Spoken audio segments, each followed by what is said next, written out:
Bien, vamos ahora a la presentación de la resolución de ejercicios. Se me hizo.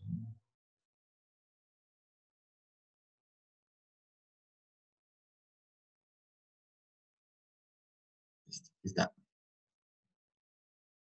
Bien, este documento también ya está disponible en el entorno virtual. La resolución de ejercicios, primera parte de resolución de ejercicios sobre este tema. Bien, al inicio les presento unos ejercicios muy simples relacionados con la aplicación de las operaciones eh, que fueron definidas. Por ejemplo, acá, dados tres vectores, vean que son tres vectores de tres entradas cada vector, o sea, estamos en el espacio R3. Y aquí vienen varias operaciones y su solución. Tenemos una suma de vectores menos un medio multiplicado por el vector Z. ¿Qué hacemos primero? Bueno, multiplicamos un medio por cada entrada de Z y luego hago la suma de estos dos primeros vectores, luego multiplico un medio por el vector Z y luego aplico la resta. ¿Ok? Entonces los cuidados y los detalles son muy parecidos a los que vimos con operaciones con matrices, no dejar signos botados, no cambiar números, ir paso a paso. ¿Ok? Luego tenemos acá un ejemplo donde tenemos un número multiplicando una resta de vectores. Entonces una estrategia es primeramente aplicar la resta de los vectores, luego multiplicar ese menos 2 y luego efectuar la suma respectiva de esos vectores. Luego tenemos acá el producto punto. Vean que en las dos primeras la respuesta fue un vector tridimensional. Ya en la parte C, en la 1C, el producto punto viene a dar un número real. En este caso nos está dando un número real que es menos 1. Entonces tenemos un número real acá que se obtiene al multiplicar entrada por entrada de ambos vectores y sumarlas. Luego podemos tener una operación como esta, en la cual tenemos un producto a punto en el numerador y en el denominador una potencia. Y acá les hago un paréntesis, que noten que la potencia W al cuadrado es igual a cada una de las entradas de W elevada al cuadrado y sumada. En este caso, la 1D nos da menos 4. Entonces es aplicar operaciones y también diferenciar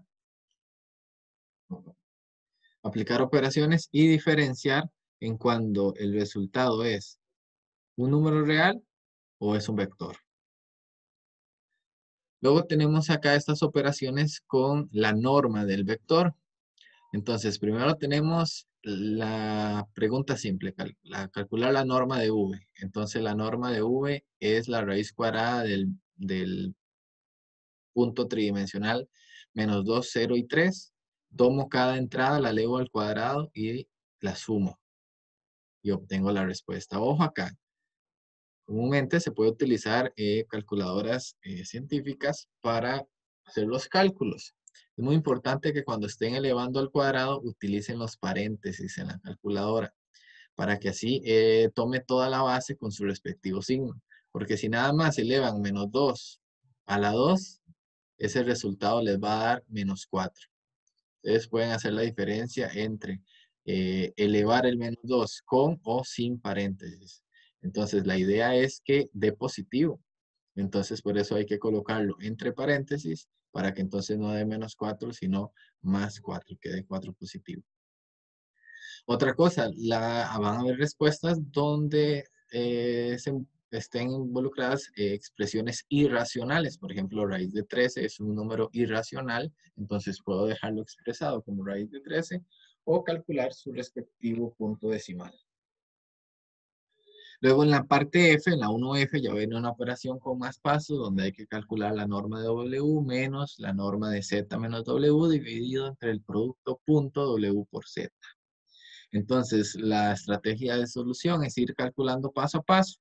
Primero calculo la norma de W, luego calculo la norma de Z menos V, y luego el producto punto W por Z y luego junto todo en la expresión final.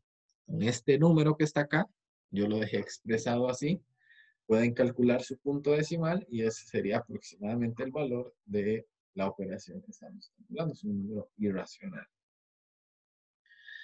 Bien, con estas operaciones, todo claro. Considero que suma, resta y producto punto es fácil, es inmediato. La norma del vector es lo que se está introduciendo de nuevo, es algo nuevo, entonces es hacerlo con cuidado lo de la norma del vector. ¿Claro?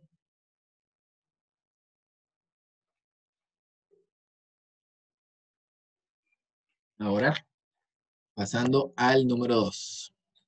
Número 2 y 3 son semejantes. Primero el número 2, una preguntilla también muy inmediata.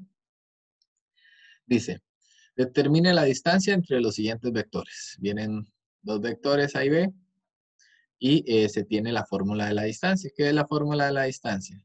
La fórmula de distancia nos dice que es la norma de la diferencia A menos B.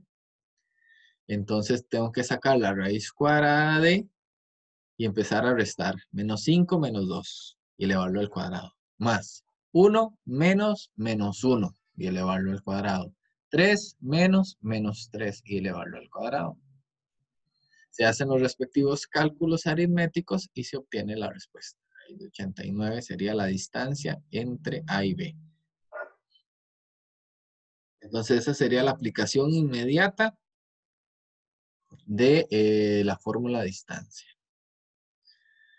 Luego la número 3, ya vienen aquí con parámetros, que son las preguntillas así que hay que ponerles atención. En el primer parcial salieron muchas con parámetros. Siempre que sea posible, siempre van a aparecer más parámetros en las preguntas. Por ejemplo, acá dice, sea V igual a esta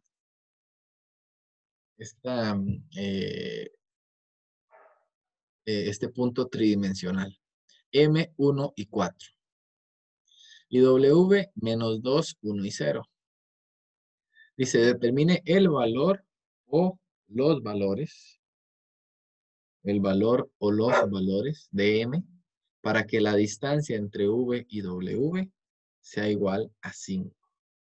¿Okay? Entonces, es aplicar la definición de distancia y despejar M.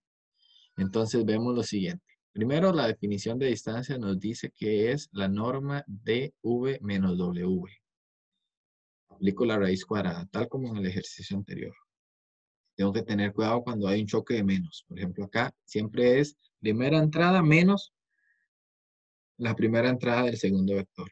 Segunda entrada del primer vector menos la segunda entrada del segundo vector. Entonces, por ejemplo, acá es m menos menos 2. 1 menos 1 y 4 menos 0. Todo elevado al cuadrado y obtenemos esto. Ahora, ojo con esto. Es un error común en muchos estudiantes que dicen que esta raíz cuadrada puede ser igual a m más 2 más 4, porque le sacan la raíz cuadrada a m más 2 cancelando el exponente y luego cancelan el exponente del 4. Solo que acá les dejo esto. No es igual estas dos expresiones. O sea, si adentro de un radical, de una raíz cuadrada, tengo dos términos sumando y elevados al cuadrado, no quiere decir que cancelo los cuadrados y me quedan sumando los dos términos. No, eso es falso. Eso no se da. Solamente si están multiplicando.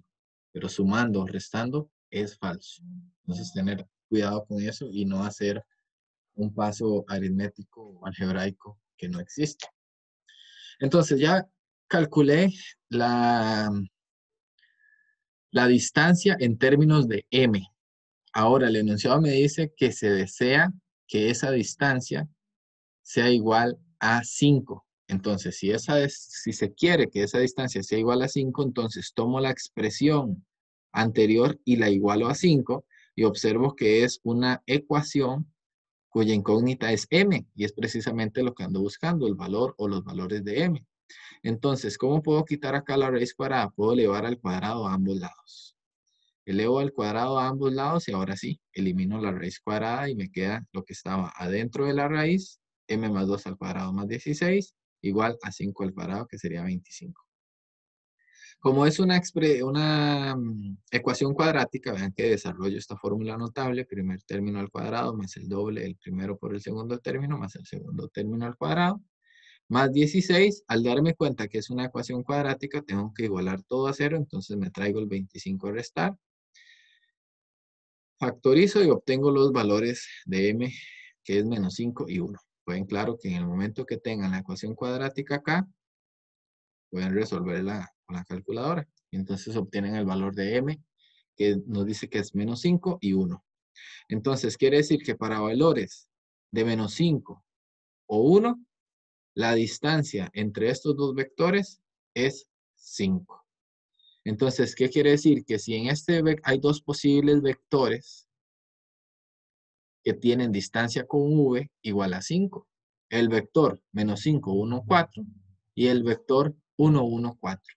Esos dos vectores de v, porque v depende de m y m tiene dos posibles valores, entonces hay dos vectores v, un vector cuando m vale menos 5 y otro vector cuando m vale 1, que ambos tienen distancia con w igual a 5.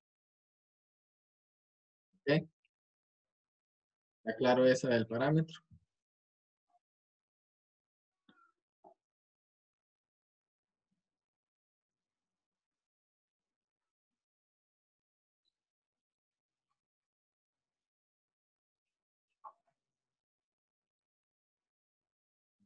Excelente. Ahora veamos el siguiente. Acá nos dice, determina el valor del coseno del ángulo y también el valor del ángulo definido por estos dos vectores, el vector 1, 0, 3 y el vector menos 1, 2, 1. Entonces hay que aplicar la fórmula.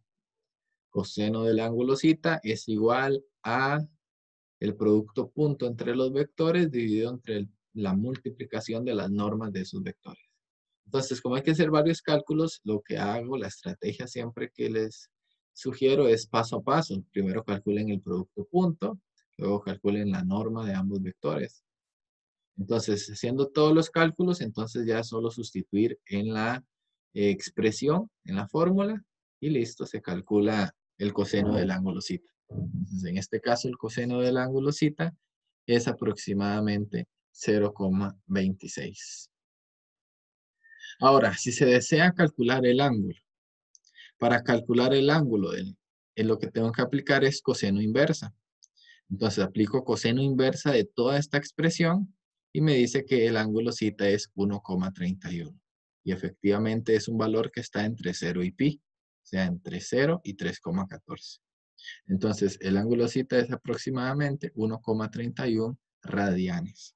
Ahora, es muy importante que cuando estén utilizando la calculadora esta Casio, que es una calculadora científica, tomen nota de esto, porque son las herramientas que van a tener a la mano cuando estén resolviendo el examen.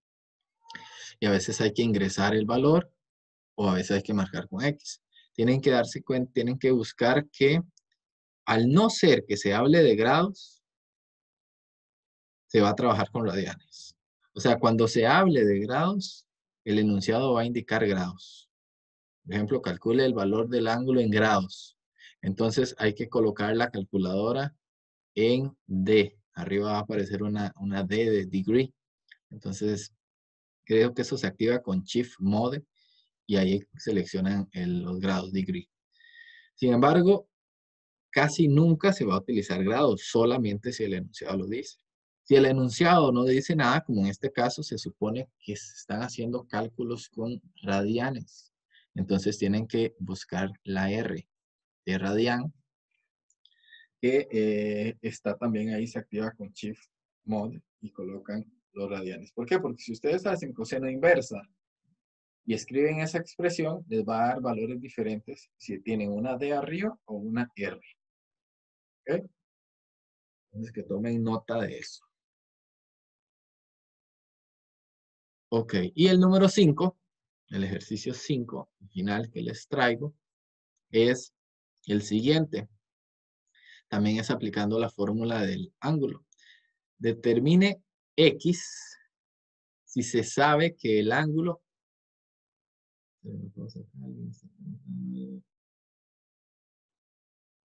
Dice Saúl, también se puede multiplicar el resultado de la operación en grados por pi sobre 180. Sí, esa sería la conversión. La conversión para pasar de grados a radianes es multiplicar por pi sobre 180. Solo que ahí, ¿verdad? Y es un paso más. Si ya la calculadora está en radianes, entonces no necesitan hacer ese paso. Ejercicio 5. Determine x si se sabe que el ángulo formado entre los vectores u con coordenadas x1, 1 y v con coordenadas 1, x1 es igual a pi tercios.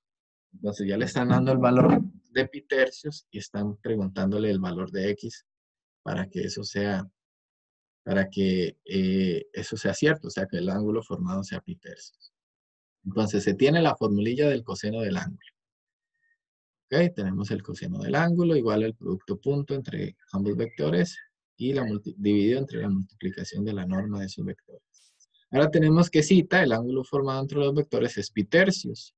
Y pi tercios es un ángulo que tiene un coseno igual a 1/2. ¿Ok? Entonces igual, si la calculadora está en grados y calculan pi tercios, no les va a dar 1/2. Tiene que estar en radianes para que vean coseno de pi tercios igual a 1/2. Para que sepan ese dato. ¿Ok? ¿Por qué estoy calculando el coseno? Porque la fórmula no me envuelve el coseno del ángulo. Entonces estoy calculando la parte izquierda de la fórmula, por decirlo así, que el coseno de pi tercios es 1/2. Y ahora calculo las otras tres partes, el producto punto de ambos vectores, y va a quedar en términos de x, porque las tiene entradas con x. Entonces el producto punto es 2x más 1. Y ahora la norma de u y la norma de v, que curiosamente son la misma. Hago la sustitución de las entradas y la norma de u y la norma de v es la misma expresión, raíz cuadrada de x a la 2 más 2. Y ahora montamos la siguiente ecuación. Esta ecuación se monta a partir de la fórmula. Me dice que el coseno de zeta es igual a esa fracción. Entonces, el coseno de zeta ya sé que es 1/2. Es igual a, en el numerador coloco el resultado del producto punto, 2x más 1, en el denominador la multiplicación de ambas normas. Como ambas normas son iguales, entonces me queda que me queda una raíz elevada al cuadrado. Raíz cuadrada de x más 2 por raíz cuadrada de x más 2 es raíz cuadrada de x más 2 al cuadrado. Entonces ahí sí puedo cancelar la raíz, que es toda una potencia elevada a la 2. Entonces me queda nada más 1/2 igual a 2x más 1 dividido entre x a la 2 más 1. Ok, voy por aquí. ¿Cómo procedo? Multiplico en x. Entonces 1 por x a la 2 más 1 es igual a 2 por 2x más 1. Distribuyo el 2. Como me doy cuenta que es una ecuación cuadrática, tengo que igualar todo a 0. Igualo todo a 0 y me queda esta expresión, x a la 2 menos 4x igual a 0. Factorizo, resuelvo y obtengo dos valores para x. X vale 0 y x vale 4. Entonces, hay dos pares de vectores, dos parejas de vectores que tienen un ángulo entre ellos igual a pi tercios. ¿Cuáles serían esas parejas de vectores? Cuando x vale 0, u sería 0, 1, 1 y v sería 1, 0, 1. En ese caso, el ángulo entre ellos es pi tercios. Otra pareja de vectores sería cuando x vale 4. 4, 1, 1 y 1, 4, 1. En ese caso también el ángulo formado entre ellos es igual a pi. ¿Está claro?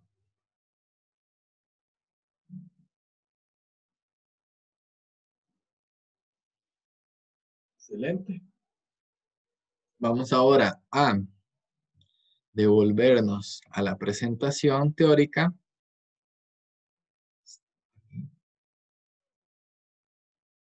para concluir la teoría y ya que quede lista la teoría para resolver luego nada más ejercicios el próximo lunes. Entonces quedan acá unas definiciones que ver. El próximo lunes vamos a hacer ejercicios sobre vectores ortogonales, paralelos, proyección ortogonal, ángulos de rotación y aquí habíamos quedado. Matriz de rotación en R2. Entonces tenemos esta matriz de rotación. Una matriz de rotación dada por, es una matriz 2 por 2, cuya primera fila es coseno de zeta menos seno de zeta, y la segunda fila seno de zeta, coseno de zeta. Entonces, en este caso se define matriz de rotación por un ángulo zeta a esa matriz A, tal que el vector W es igual a el vector V multiplicado por esa matriz. En este caso se dice que W se obtiene de V al rotarlo por un ángulo de zeta. Entonces imagínense que en este caso le dan un vector y le piden que rote ese vector pi medios, o que rote ese vector 2 pi tercios. Entonces rotan ese vector aplicando la matriz de rotación, lo multiplican por las coordenadas de V y así van a obtener el vector ya rotado. Luego tenemos el producto cruz en R3. Este sería el tercer producto entre vectores. Vuelvo a repasar. El primer producto entre vectores, bueno, el primer producto en geometría vectorial es tomar un número real y multiplicarlo por un vector. El segundo producto sería el producto punto, que es el producto entre dos vectores de cualquier dimensión y que el resultado siempre va a ser un número real. Y el tercer producto se llama producto cruz, que solo lo vamos a aplicar en R3. ¿Ok?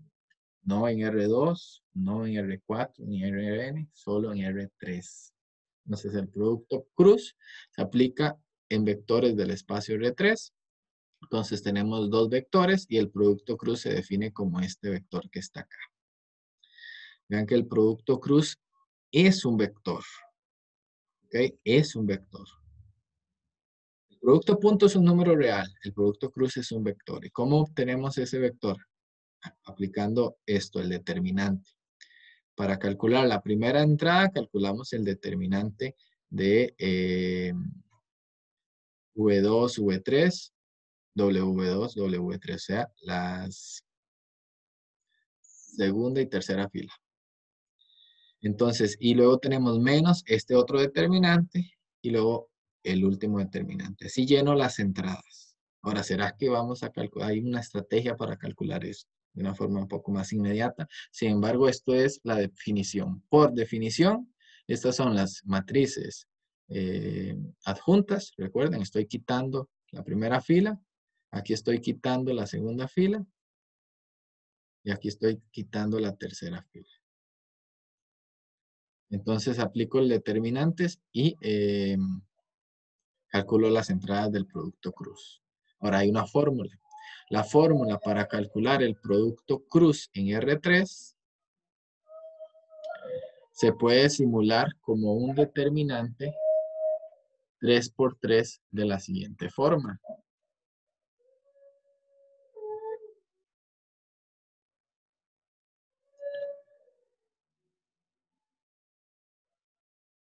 El producto cruz de la siguiente forma.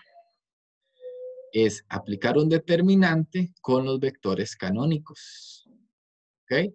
Vean que tengo las tres entradillas. Las tres entradillas de cada vector. O sea, aquí tenemos el vector V. Y aquí tenemos el vector W. ¿Ok? Entonces, arriba voy a colocar entonces el componente del vector canónico I. O sea, 1. El de J, 1. Y el de K, 1. Entonces, lleno la primera fila con unos. Y luego lleno la segunda fila con los elementos de V. Y lleno la tercera fila con los elementos de W. Entonces aquí en estos dos videos tienen un ejemplo de eso, cómo calcular el producto cruz con esta estrategia, que es más adecuada que esta que está acá, que envuelve tres determinantes independientes. Aquí en un solo determinante calculo esto. Puedo luego aplicar la regla de Sarrus y entonces ya obtener los valores del producto cruz. Ahí luego ustedes van a ver cómo se aplica en el video y la próxima clase de lunes vamos a estar viendo con detalle la aplicación de eso. Propiedades del producto punto también, del producto cruz, perdón, van a tener que aplicarlas, reconocerlas. Son algunas muy semejantes a otras, sin embargo, eh, su aplicabilidad es distinta, ¿no? Ahora tenemos estas notas importantes. El producto cruz es ortogonal a cada uno de los vectores que lo conforman. O sea, vean que hay un vector V, hay un vector W, hay un vector producto cruz. El producto cruz es ortogonal a V y el producto cruz también es ortogonal a W. Y luego el producto cruz de vectores paralelos es nulo. O sea, si existen dos vectores paralelos y le calculo el producto cruz, entonces la respuesta no va a ser. Y finalmente tenemos algo acá que es el paralelogramo formado por dos vectores. ¿Recuerdan en la suma de vectores? Tenemos un vector A, un vector B. Este vector diagonal es la suma y me forma ahí un paralelogramo. Y yo trazo esas líneas punteadas, tengo un paralelogramo.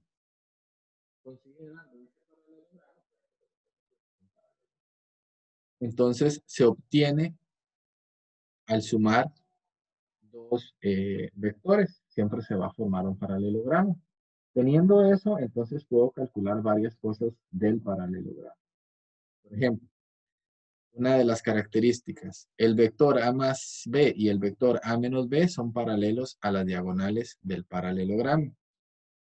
Y la longitud de estas diagonales corresponde al valor de la norma de estos vectores. O sea, la norma de A más B y la norma de A menos B es la longitud de esos vectores. El área del paralelogramo está determinada por el valor de la norma del producto cruz A y B. Entonces puedo calcular el área del paralelogramo como el producto cruz de la norma del producto cruz A cruz B. Ok, entonces estamos hablando de un paralelogramo formado en el espacio tridimensional con dos vectores tridimensionales. Entonces, para calcular el área, aplico el producto cruz de esos dos vectores y le calculo la norma. Y además se tiene que ese producto cruz se puede calcular de esta forma, multiplicando la norma de A por la norma de B, multiplicada por el seno de ángulo, el seno de cita que se forma. El seno de cita es el ángulo formado por A y por B. Ahí viene un ejemplo en este video de cómo calcular esta área de un paralelogramo en el espacio R3, aplicando estas fórmulas. Y eso sería todo. Entonces hoy acabamos más rapidito hoy. Eso sería todo por hoy. Tienen ya toda la teoría. Les recomiendo que aquí al lunes puedan sacar el tiempo, ir viendo algunos de los videos que están ahí. Algunos son más interesantes que otros. Unos conceptos son de más cuidado que otros. Principalmente lo que tiene que ver relacionado con el producto cruz, con ángulos, con paralelogramo, con distancias. Esos de más atención, más cuidado. Y el lunes entonces venimos y terminamos, o sea, hacemos más ejercicios relacionados con eh, geometría vectorial. ¿Dudas? ¿Preguntas?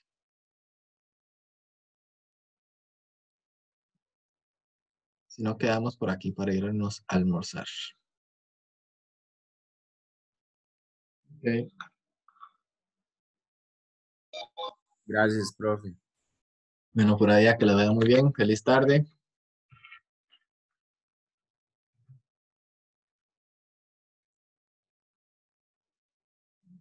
Pura vida, profe, gracias. Pura vida, nos vemos el lunes. Feliz fin de semana a todos.